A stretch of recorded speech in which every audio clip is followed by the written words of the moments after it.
So Matt, obviously here tonight for Ryan Lilly. First, let's just talk about him and the win he got. Highlight reel finish, as I know you're trying to multitask there on the phone. But how how impressed were you with him tonight in his performance? Well, it was a quick fight, but man, we couldn't ask for anything more, right? One shot, one knockout. Yeah, and you're out in California now. I know you're part of that Muscle Farm team. You helped create that. How's all that going? Because we haven't seen you in the cage for a while. It's going very well. I'm actually just flying back and forth. I come out here all the time. I live back in Ohio, open a gym in Ohio, Mortal Martial Arts Center. But yeah, you know, I come out to Muscle Farm. I help them still a lot. We do a lot of things together. We're doing great things. So I'm doing great things on the East Coast and on the West Coast. How is the health right now? Are you 100%? Solid. Yeah, I'm solid, man. I'm actually literally was walking to go see my PT right now. He's back in the locker room with someone, so I'm gonna find out. But I'm pretty solid, man. I'm probably 80 to 90%. Is it the ankle still? Yeah, my ankle is honestly worse than my knee. I had the ACL reconstruction, but my ankle is still bothering me a lot. And I mean, I could probably fight the way I am today, but I just want to make sure I do it right this time. I think everyone saw you mentioning a potential fight with Mike Perry. They got a lot of people excited. Is that what you ideally like next, or were you just throwing out names to? I just seen his post and it caught my eye, you know. He actually did an interview today where he was sort of non-committal about fighting you and said he's got one fight left in his contract, he'll fight anyone, but your name is brought up and he seemed to sort of shrug about it. Yeah, I'll shrug too. I think he's a good fight for both of us. I think fans would get behind that fight. I think it'd be a good fight for me to come back to and a good fight for him to get his ass kicked in, I guess. I understand you wanted to come back for the Condit fight, you know, that eventually, you know, fell through because y'all almost crossed paths, you know, in the past as well. Like 20 times. Yeah, right. What makes you want to come back now, though? What's that? What makes you want to come back now, though? Because you ended on a really great. No, I'm not necessarily set on even coming back. Honestly, like I'm really enjoying coaching people. I love being out there in the corner and watching, you know, my guys like Ryan do big things. That brings just as much satisfaction. But when I walked out in that cage earlier today, I mean, that really sent a tingle down my spine, and I was like, damn, I missed this. So, man, you know, I don't know. We just gotta take it one thing at a time. I'm not even back to full training yet.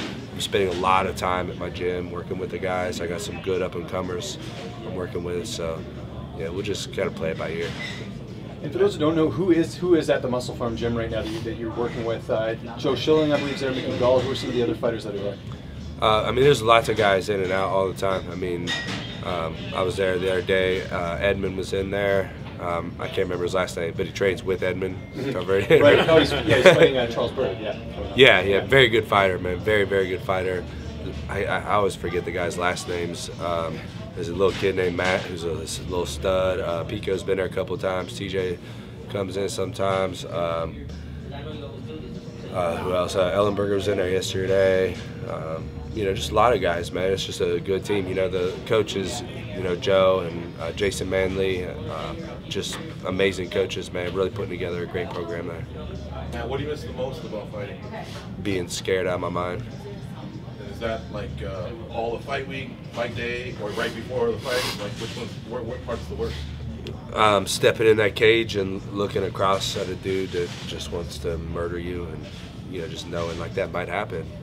I saw you give a shout out to Dennis Bermudez. He recently retired. It's been about a week for him. If you can recall when you retired, like what was your process after a week? Were you already kind of getting a little bit of an itch, or were you at peace? Like, take us through. Yeah, I've always been very peaceful with myself with things like that. So I think I might be a little different where, of course, like I want to go in there and experience that. That's like such a rush, and I think once you experience that, you just can't replace it with anything else. But I'm also a broad enough person that I don't have to have that. You know, I think there's a lot of people that are just shallow people, right? That's what they have to do.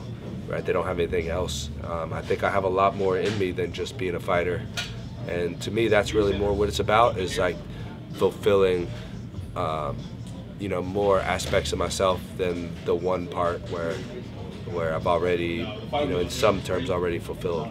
Now, does it have to be another name like yourself, like a big name that's established with a lot of fights under his belt, or will you be a veteran that gives a younger guy kind of a chance a little bit, like the way others gave you a chance? Yeah, I don't have any reason to not fight whoever.